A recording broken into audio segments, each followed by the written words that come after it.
नमस्कार, स्वागत है आप सभी का इस खास प्रसारण में। प्रधानमंत्री ने लाल किले की प्राचीर से स्पष्ट तौर पर यह कहा कि देश की आर्थिक नीतियों के केंद्र में है किसान और किसानों की आमदनी को दोगुना करने की प्रतिबद्धता जताई है एनडीए सरकार ने। एनडीए 3.0 के बहुत ही युवा चेहरा केंद्रीय मंत्रिमंडल में खाद्य प्रसंस्करण उद्योग मंत्री श्री चिराग पासवान इस वक्त हमारे साथ हैं। बहुत धन्यवाद सर वक्त निकालने के लिए। Thank you. सबसे पहले तो बधाई। धन्यवाद। 10 साल आपने एक सांसद के तौर पर बिताए और 11वें साल में एक बहुत ही ज़बरदस्त जिम्मेदारी आपको मिली है। ये वर्ल्ड फूड इंडिया से शुरुआत करते हैं 2024। ये है क्या और देश की जो फूड प्रोसेसिंग इंडस्ट्री है उसको पूरी दुनिया तक ले जाने की क्या तैयारी है आपकी? देखिए, मैं मानता हूँ कि वो फूड प्रोसेसिंग आने वाले दिनों में भारत का भविष्य है। आने वाले दिनों में जब हम लोग मिनिमम वेस्टेज की कल्पना करते हैं, जिससे किसानों को कम से कम नुकसान हो, उनका उत्पादन को जितना ज़्यादा हम लोग संजो के रख सकें और उसको प्रोसेस करके देश की जनता तक पहुंचा सकें, इस सोच के साथ हम लोग आगे बढ़ने का काम कर रहे हैं। ऐसे में मेरा मंत्रालय फूड प्रोसेसिंग इंडस्ट्रीज़ का ये मंत्रालय का एक अहम योगदान है, जहाँ पे खेतों से लेकर एक व्यक्ति तक जब तक वो पदार्थ पहुँचता है, उसको कैसे संजो के, कैसे उसमें वैल्यू एडिशन करके, कैसे उसको प्रोसेस करके, बढ़िया से पैकेजिंग करके हम उस तक पहुँचाए, इस सोच के साथ मेरा मंत्रालय कार्य करता है। ऐसे में राष्ट्रीय अंतर्राष्ट्रीय स्तर पे कई ऐसी टेक्नोलॉजीज़ हैं जिसके माध्यम से प्रोसेसिंग इंडस्ट्री ने काफ़ी ग्रोथ देखी है, काफ़ी ये इंडस्ट्री आगे बढ़ी है। ऐसे में वर्ल्ड फूड इंडिया जिसका जिक्र आपने किया, ये एक माध्यम है, ये एक प्लेटफॉर्म है जहाँ पे नेशनली इंटरनेशनली हम लोग हर उस व्यक्ति को इसमें आमंत्रित करते हैं जो फूड प्रोसेसिंग इंडस्ट्री से जुड़े हुए हैं। विदेशों में भी कई ऐसी नई टेक्नोलॉजीज़ हैं जिसका लाभ भारत में लिया जा सकता है। भारत के अलग अलग राज्यों में भी कई ऐसी नई टेक्नोलॉजीज़ हैं, कई ऐसे नए स्टार्टअप्स हैं, कई ऐसे इनोवेशंस हैं जिसका लाभ दूसरे राज्यों में रह रहे हमारे किसान भाई ले सकते हैं। ऐसे में इन सबको एक मंच मिले, अपने इन थॉट्स को, अपने इन आइडियाज़ को शेयर करने का, कोलैबोरेशन का एक मौका मिले, B2B बिजनेसेस हों या B2G, G2G के माध्यम से MOU साइन करने की बात हो, तो मुझे लगता है कि ये वर्ल्ड फूड इंडिया एक प्लेटफॉर्म प्रोवाइड करता है इन तमाम सोच को एक मंच पे लाने का। फूड सिक्योरिटी पूरी दुनिया के लिए एक बहुत ही अहम विषय है और हाल ही में प्रधानमंत्री ने कहा कि भारत फूड सरप्लस देश है और अब दुनिया को सॉल्यूशंस दे रहा है। अब ऐसे में जो आप पूरी दुनिया से सॉल्यूशंस लेकर के आएंगे इस मंच पे, निवेश के लिहाज से आपको क्या उम्मीद नज़र आ रही है कि भारत को क्या मिलने वाला है वर्ल्ड फूड इंडिया 2014 के बाद? अगर मैं ये हम लोग का थर्ड एडिशन है। हम लोगों ने 2017 में इसकी शुरुआत की थी। बिकॉज ऑफ पेंडेमिक हम लोग उसके बाद कई सालों तक इसको कंटिन्यू नहीं कर पाए, बट पिछले साल से पुनः हम लोगों ने शुरुआत की। और जैसा मैंने कहा कि ये सोच है जहाँ पे हर नई टेक्नोलॉजी एक साथ एक मंच पर आए, नई आइडियाज़, नए इनोवेशन, फूड प्रोसेसिंग इंडस्ट्री से जुड़ी हुई हर सोच को एक मंच मिले जहाँ पे लोग एक दूसरे के साथ कोलैबोरेट कर सकें। उस सोच के साथ हम लोग इसका आयोजन कर रहे हैं। पिछले साल भी it was an extremely successful event जहाँ पे कई MOUs साइन हुए जिसका लाभ आने वाले महीनों में हम लोग को देखने को मिला। कई ऐसे निवेश हुए जिसका लाभ आज भी हमारी इंडस्ट्री को मिल रहा है। तो मैं उम्मीद करता हूँ कि इस साल भी हम लोग का प्रदर्शन पिछले साल से काफ़ी बेहतर रहेगा और हमारी इस इंडस्ट्री को, फूड प्रोसेसिंग इंडस्ट्री को, इस सेक्टर को नया बल मिलेगा। फूड प्रोसेसिंग आपके खुद के दिल के बहुत करीब है। आपने स्थानीय स्तर पर भी इसको एक नेशनल स्लोगन के तौर पर उठाया। जो छोटे किसान हैं, शायद 90% जो स्मॉल होल्डिंग है उसको होल्ड करते हैं, उनके लिए बड़ा चैलेंज है। कैसे उनको फॉरवर्ड इंटीग्रेशन के तहत कैसे अब बाज़ार के साथ जोड़ना होगा और जो योजनाएं हैं मंत्रालय की वो कैसे हेल्प कर रही हैं, ख़ासतौर पर सीमांत और जो छोटे किसान हैं उनके लिए? भाई, हमारे मंत्रालय में 3 बेसिक स्कीम्स हैं जिसके तहत काफ़ी अंडर सब कंपोनेंट्स हैं जिसके माध्यम से हम लोग अलग अलग वर्ग को अलग अलग स्कीम के माध्यम से हम लोग जोड़ने का हम लोग प्रयास करते हैं। जितने बड़े ब्रांड्स हैं या जितने बड़े उद्योग हैं उनके लिए PLI स्कीम्स हैं हम लोग के पास, या मीडियम साइज़ के जो हैं प्रधानमंत्री किसान संपदा योजना के तहत काफ़ी अंडर सब कंपोनेंट्स हैं जिसके माध्यम से हम लोग उनको बढ़ावा देने का काम करते हैं। बट जिस सेक्टर का आपने जिक्र किया, माइक्रो एंटरप्राइजेज़ जो हैं हमारे गांव में रह रहे हमारे छोटे किसान या ऐसी महिलाएं जो इस क्षेत्र के साथ जुड़ना चाहती हैं, SHG के माध्यम से भी हम लोगों ने कई लाख महिलाओं को इस स्कीम के साथ हम लोगों ने जोड़ने का काम किया। तो PMFME एक ऐसी स्कीम है जो माइक्रो एंटरप्राइजेस को केटर करती हैं। ऐसे छोटे किसान हो या ऐसे गांव में रह रहे छोटे उद्यमी जो इस योजना के साथ जुड़कर एंटरप्रेन्योर बनने की सोच रखते हों। मुझे हाल फिलहाल के दिनों में हम लोग श्रीनगर गए थे, या जिन भी और ऐसे राज्यों में मैं जाता हूँ, मुझे भी खुशी होती है देखकर कि जहाँ पे माइक्रो एंटरप्राइजेस एक बड़ा योगदान हमारे फूड प्रोसेसिंग क्षेत्र के साथ जुड़कर कर पा रहे हैं। तो जिन किसानों का आपने जिक्र किया, उनकी सोच को भी प्रोसेसिंग यूनिट्स के साथ जोड़ा जा सके, उनके उत्पादनों को भी। कई बार किसानों के साथ समस्या क्या होती है कि उनको नहीं समझ में आता कि कैसे उनके उत्पादन को वो संजो कर रख सकें, कैसे उसमें वैल्यू एडिशन कर सकें। मैंने हमेशा इस बात का जिक्र किया, मैं बिहार से आता हूँ, बिहार भी एक कृषि प्रधान प्रदेश है। वहाँ पर मेरी ही लोकसभा में हाजीपुर में हम लोग केले का उत्पादन काफ़ी ज़्यादा होता है।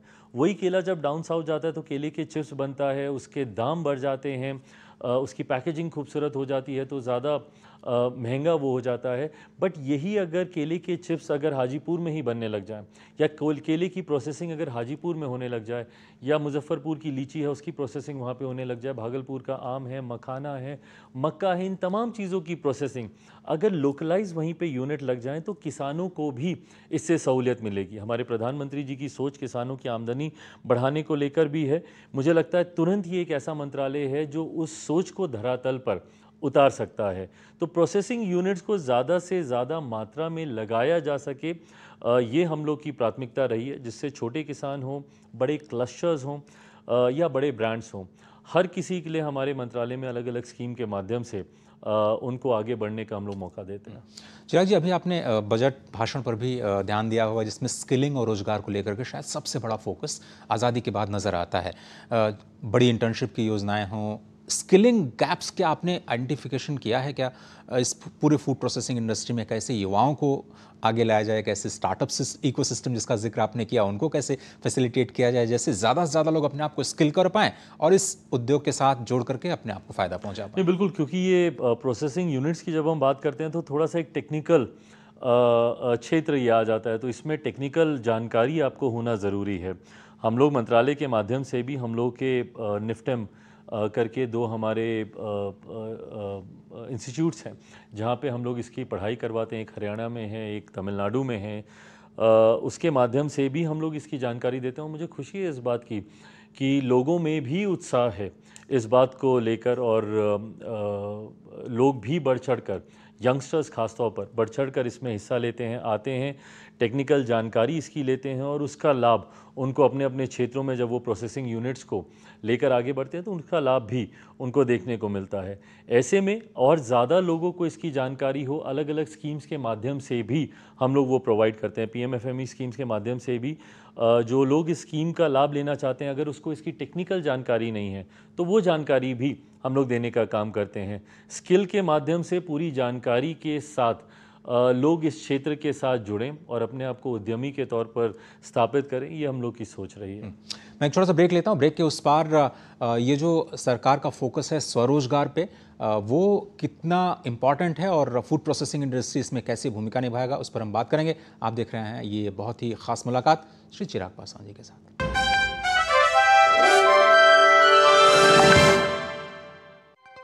राजनीति की चाल से दुनिया के हाल तक, खेल के मैदान से किसान के खलियान तक, दिन भर की हर छोटी बड़ी खबर को समेटे खबर के हर किरदार को दिखाते हैं हम।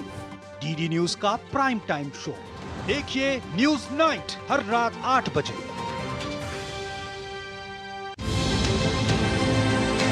राष्ट्रीय खबरें हो या अंतर्राष्ट्रीय मुद्दे की बात, राजनीति से जुड़ा हर पहलू, साथ ही बिजनेस का उतार चढ़ाव, खेल जगत की अपडेट से लेकर मनोरंजन की छोटी बड़ी हलचल, देखिए मिड डे प्राइम।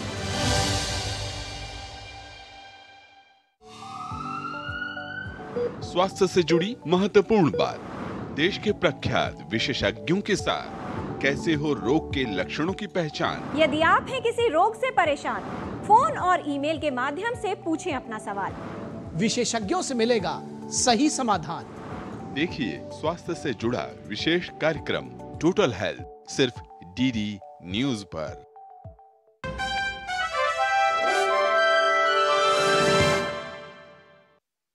स्वागत है आप सभी लोगों का एक बार फिर से। इस वक्त हमारे साथ हैं केंद्र में खाद्य प्रसंस्करण उद्योग मंत्री श्री चिराग पासवान, जो वर्ल्ड फूड इंडिया प्रोग्राम 2024 का होने जा रहा है, तीसरा संस्करण है और ये सितंबर में 19 से 22 के बीच में आयोजित किया जाएगा। देश और दुनिया के तमाम जो फूड इंडस्ट्री से जुड़े स्टेक होल्डर्स हैं इसमें हिस्सा लेंगे और इस बातचीत को और आगे बढ़ाते हैं। फिर से हम इस फोकस पे आना चाहेंगे, तीसरा संस्करण, लेकिन राज्यों से किस तरह का पार्टिसिपेशन हो रहा है, किस तरह की आपको इंटरेस्ट दिखाई दे रहा है ग्लोबल जो मैन्युफैक्चरिंग कंपनीज़ हैं, और किस तरह का कोलैबोरेशन हम एक्सपेक्ट कर सकते हैं? तो ये world food India 3rd addition है ये, और इस बार जिस तरीके का उत्साह अलग अलग राज्यों के द्वारा देखने को मिला, जैसा मैंने कहा कि एक ऐसा प्लेटफॉर्म है जहाँ पे देश के अलग अलग राज्य, विदेशों से कई ऐसे देश हैं जो इसमें पार्टिसिपेट करते हैं, कई ऐसी मिनिस्ट्रीज़ भी हैं जो इसमें पार्टिसिपेट करती हैं। तो इस बार जिस तरीके का कंट्रीब्यूशन अलग अलग स्टेट से, अलग अलग मिनिस्ट्री से, अलग अलग कंट्री से देखने को मिला है, ये हमारी उस सोच को और ज़्यादा मजबूत करती है। वर्ल्ड फूड इंडिया को जो एक मजबूत प्रॉपर्टी हम लोग बनाना चाहते हैं, ताकि आने वाले दिनों में इसके माध्यम से फूड प्रोसेसिंग को लेकर ज़्यादा से ज़्यादा जागरूकता हम लोग फैला सकें, ज़्यादा से ज़्यादा लोगों को इसके साथ जोड़ सकें। मैं मानता हूँ भविष्य है आने वाले दिनों में भारत का फूड प्रोसेसिंग पूरी तरीके से, जिस तरीके से हाल फिलहाल के दिनों में वर्किंग कपल्स का कंसेप्ट हो, बिज़ी लाइफस्टाइल आ गई है, न्यूक्लियर फैमिलीज़ हैं, तो लोग चाहते हैं कि प्रोसेस फूड मिले ताकि रेडी टू कुक मील हो, या तुरंत आपने कुछ भी गर्म किया, पकाया, खाया। ये सोच आज की तारीख में लोगों के बीच में आने लग गई है। तो कहीं ना कहीं हमारा मंत्रालय उस सोच को भी पूरी तरीके से कैटर करता है। बट हाँ, ऐसे में किसान से लेकर, फार्म से लेकर, जब तक उस किचन में वो प्रोडक्ट पहुंचता नहीं है, उसके बीच की जितनी चेन है वो पूरी तरीके से हम लोग के मंत्रालय के अंतर्गत आती है। ऐसे में गुणवत्ता से कहीं कोई समझौता नहीं हो, वेस्टेज को किस तरीके से हम लोग मिनिमाइज़ कर सकें, रादर गुणवत्ता से समझौता तो नहीं हो बल्कि उसमें वैल्यू एडिशन हम लोग कैसे कर सकें, ये तमाम चिंता हमारे मंत्रालय की रहती है। इस बार के भी अगर आप वर्ल्ड फूड इंडिया में आप देखिएगा, हम लोगों ने प्रायोरिटी पे इन सारी चीज़ों को रखा है। इरेडिएशन यूनिट्स इस बार हम लोग लेकर आ रहे हैं, जिसका जिक्र इस बार के बजट में माननीय वित्त मंत्री जी के भी द्वारा किया गया है। इरेडिएशन के माध्यम से किस तरीके से प्रोडक्ट्स की लॉन्जिविटी को हम लोग बढ़ा सकें, ताकि लंबे समय तक पेरिशेबल आइटम्स जो हैं, वेजिटेबल्स हों या फ्रूट्स हों, वो ख़राब नहीं हो, ताकि किसानों को उसका नुकसान नहीं हो। ऐसे में इरेडिएशन यूनिट्स का उसमें एक महत्वपूर्ण योगदान है। ये हम लोग की प्राथमिकता में रहेगा इस बार के वर्ल्ड फूड इंडिया में। प्लांट बेस्ड प्रोटीन पर हम लोग काफ़ी काम कर रहे हैं, मुझे लगता है वो आज की मांग भी है। प्लांट बेस्ड प्रोटीन उस पर हम लोग काफ़ी काम कर रहे हैं। फिर मैंने ऑलरेडी जिक्र किया कि कैसे मिनिमम वेस्टेज और मैक्सिमम वैल्यू एडिशन हम लोग कर सकें। साथ ही में सस्टेनेबल पैकेजिंग पर हम लोग काफ़ी काम कर रहे हैं, ताकि ऐसी पैकेजिंग हो जिससे एनवायरनमेंट को किसी तरीके का कोई हानि नहीं हो, कोई नुकसान ना हो। और ये ना सिर्फ हम लोग बड़े क्षेत्रों में, बल्कि जिन स्कीम का मैंने जिक्र किया, जब हम लोग एकदम इसको छोटे स्तर पर भी, माइक्रो एंटरप्राइजेस में भी जब हम लोग जाते हैं, तो वहाँ पे भी हम लोग इस बात का ध्यान रखते हैं कि सस्टेनेबल पैकेजिंग पे वहाँ पर ध्यान दिया जाए। तो ये तमाम ऐसे विषय हैं जो इस बार वर्ल्ड फूड इंडिया में प्राथमिकता पे रहेंगे। वर्ल्ड फूड इंडिया एक ऐसा प्लेटफॉर्म है जो भारत की डेलिकेसीज़ को भी बढ़ावा देता है। हम लोग बहुत ब्लेस्ड हैं कि हम लोग एक ऐसे देश में हम लोगों ने जन्म लिया है जहाँ पे अलग अलग जायके हैं, अलग अलग व्यंजन हैं। आप टॉप नॉर्थ से लेके डाउन साउथ तक आप जाइए, आप ईस्ट से लेके वेस्ट तक आप जाइए, आपको अलग अलग डेलिकेसीज, नेशनल डिश पे कंसेंसस ही नहीं बन पाता है। बिल्कुल बिल्कुल सही बात है, बिल्कुल सही बात है, क्योंकि हर क्षेत्र का व्यंजन अपने में इतना स्वादिष्ट है। तो ये एक मौका मिलता है देश भर के व्यंजनों को एक मंच पर लेकर आने का। इंडियन फूड स्ट्रीट, पिछली बार मुझे लगता है कि कुछ शेफ्स भी आए थे, उन्होंने शायद इंटरनेशनल स्तर पे खिचड़ी बनाई थी और उसको, और वो एक वर्ल्ड रिकॉर्ड भी रहा था। बिल्कुल, कुछ इस तरह की फिर से पहल या कुछ इनोवेशन। इस बार हम लोग अलग अलग क्षेत्र से अचार लेकर आ रहे हैं। अच्छा। और भारत एक ऐसा देश है जहाँ पे खाने के साथ अचार अधिकांश प्रदेशों में जायके को बढ़ाते ही हैं। और अचार एक ऐसा है जो हर राज्य का एक अपना अलग टेस्ट के साथ आता है। कहीं पे लोग खट्टा अचार पसंद करते हैं, कहीं पे मीठा, कहीं पे तीखा, अलग अलग टेस्ट के हिसाब से ये होता है। तो देश भर के अलग अलग ब्लॉक से हम लोगों ने कोशिश की है कि अलग अलग ब्लॉक से वहाँ का जो स्थानीय टेस्ट हो अचार को लेकर उसको हम लोग showcase एक करें। मंच पर लाकर हम लोग शोकेस कर सकें। तो इस बार मुझे लगता है वो एक खूबसूरत नज़ारा होगा और देखने शायद का। इतनी डाइवर्सिटी पूरी दुनिया में शायद ही कहीं हो चिरागी, क्योंकि इतने ज़्यादा एग्रो क्लाइमेटिक जोन्स हैं हमारे यहाँ, अलग अलग पैदावार होती है। और कल तो प्रधानमंत्री ने कहा कि हम ऑर्गेनिक फूड का बास्केट बन सकते हैं पूरी दुनिया के लिए, तो शायद वो भी एक बड़ा बढ़िया फ्लेवर हो सकता है पूरी दुनिया में showcase बिल्कुल, करने का। क्योंकि इतनी डाइवर्सिटी व्यंजन में खाने की चीज़ों को लेकर मुझे नहीं लगता कि कोई भी और देश ऐसा होगा जहाँ पे आपको इतनी वैरायटी एक ही देश में देखने को मिले। ऐसे में हम लोग वर्ल्ड फूड बास्केट बन सकते हैं, ये सोच हमारे प्रधानमंत्री जी ने भी लाल किले की प्राचीर से उन्होंने भी इस सोच को सामने रखा। और फूड प्रोसेसिंग का हब भारत बन सकता है, ये सोच मैं भी मानता हूँ। ऐसे में इसीलिए हम लोग इतनी मेहनत से ये प्रयास कर रहे हैं कि वर्ल्ड फूड इंडिया में एक ही मंच पर ये तमाम सोच एक साथ आए, राष्ट्रीय अंतर्राष्ट्रीय तमाम सोच वर्ल्ड फूड प्रोसेसिंग इंडस्ट्री से जुड़ी हुई।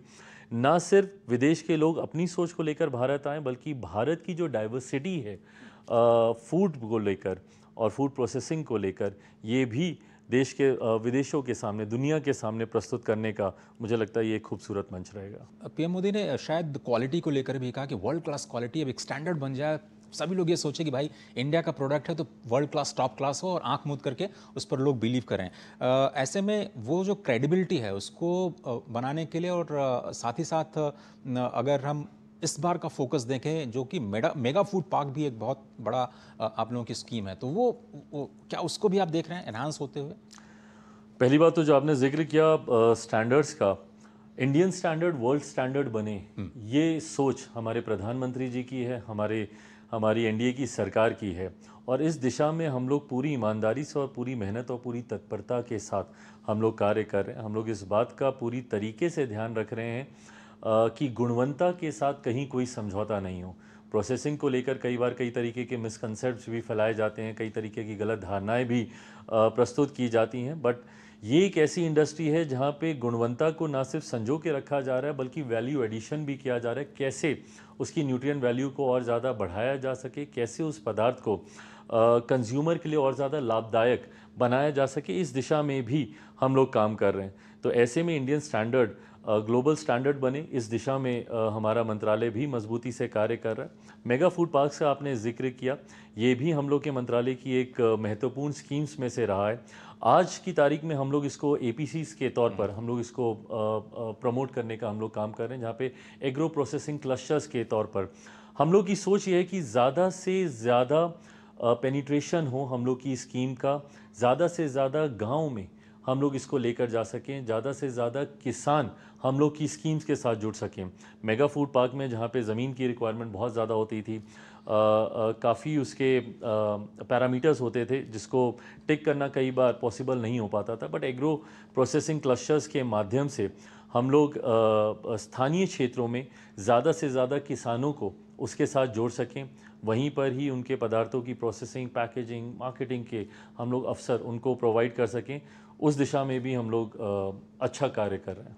और महिला सशक्तिकरण को लेकर के भी प्रधानमंत्री बहुत ही जागरूक हैं और लगातार कहते रहते हैं कि महिलाओं की भागीदारी हो। मुझे लगता है कि आपकी इंडस्ट्री में भी सेल्फ हेल्प ग्रुप से लेकर के जितना महिलाओं की भागीदारी है, उनको सशक्त बनाने का एक बहुत बड़ा एक तरह से मंच आपका भी मंत्रालय है, और उनको भी बहुत सपोर्ट मिलता है आपकी खुद की योजनाओं से। बिल्कुल, एसएचजीज के माध्यम से लाखों की संख्या में महिलाएं इसके साथ जुड़ी हैं। मुझे खुशी इस बात की होती है कि महिलाओं का इंटरेस्ट प्रोसेसिंग में देखने को मिलता है, और ये आंकड़े मेरे पास आते हैं जब मैं निफ्टम में देखता हूँ जितने बच्चे हर साल उसमें अपने आप को एनरोल करते हैं, उसमें लगभग आधी आबादी महिलाओं की भी होती है। ऑलमोस्ट 41-42% उसमें गर्ल्स उसमें अपना एनरोल करती हैं। तो मुझे खुशी है इस बात की कि ज़्यादा से ज़्यादा महिलाएं इसके साथ जुड़ रही हैं, प्रोसेसिंग इंडस्ट्री के साथ जुड़ रही हैं। और एक महिला घर और किचन को उनसे बेहतर और कौन संभाल सकता है। जब उनके हाथों का स्वाद हमारे खाने में, जब माँ का हाथ लगता है तो खाना और स्वादिष्ट हो जाता है। तो प्रोसेसिंग में जब महिलाओं का हाथ जुड़ता है तो ज़रूर ये इंडस्ट्री भी और बड़ी और खूबसूरत हो जाएगी। चिराग जी बहुत धन्यवाद। लेकिन चलते चलते ब्रांडिंग जो बहुत ही इम्पॉर्टेंट फैक्टर है, पूरी दुनिया को शायद एक कंपनी समझाती है ठंडा मतलब डैश डैश डैश, मैं नाम नहीं लेना चाहता कंपनी का, लेकिन क्या हम आने वाले भविष्य में ऐसा देख सकते हैं कि अच्छा खाना, अच्छा टेस्ट मतलब कोई इंडियन कंपनी, इस तरह की हम इंटरनेशनल ब्रांडिंग की तरफ देश को? That's exactly what I am working towards. मैं भी उस दिन की कल्पना करता हूं जब आप विदेशों में जाएं और वहां की सुपरमार्केट्स में आपको इंडियन ब्रांड्स आपको प्रमुखता से देखने को मिले, भारतीय ब्रांड्स आपको दिखें वहाँ पे, रेडी टू कुक मील हो या कोई भी प्रोसेस्ड आइटम हो। भारत की चटनियाँ वहाँ पे आपको देखने को मिले, भारत के प्रोसेस्ड आइटम्स आपको वहाँ पे देखने को मिले। इसी दिशा में हम लोग कार्य कर रहे हैं और उम्मीद ही नहीं, मुझे पूरा विश्वास है आने वाले दिनों में, क्योंकि ये एक ऐसा सेक्टर है जहाँ पे संभावनाएं अनंत हैं और अभी बहुत ज़्यादा हम लोगों ने इस सेक्टर को एक्सप्लोर नहीं किया है। मुझे लगता है आने वाले दिनों में भारत एक अमिट छाप इंटरनेशनल मार्केट में भी प्रोसेसिंग के क्षेत्र में छोड़ने जा रहा है। चिराग जी बहुत धन्यवाद वक्त निकालने के लिए और वर्ल्ड फूड इंडिया 2024 पर रोशनी डालने के लिए। इस खास मुलाकात में सिर्फ इतना ही, लेकिन फूड प्रोसेसिंग एक ऐसा सेक्टर है जिसका सकारात्मक असर देश की महंगाई की स्थिति पर भी पड़ता है, किसानों की आमदनी पर भी पड़ता है और रोजगार, जो इस वक्त सरकार शायद सबसे बड़ी प्राथमिकताओं को लेकर के चल रही है, उसमें भी इसका बहुत ही अहम महत्वपूर्ण योगदान होने जा रहा है। और हम सभी को इंतजार है वर्ल्ड फूड इंडिया 2024 का, सितंबर में 19 से 22 के बीच में। आप लोग भी इसमें शामिल होना बिल्कुल मत भूलिएगा। फिलहाल दीजिए इजाजत, नमस्कार।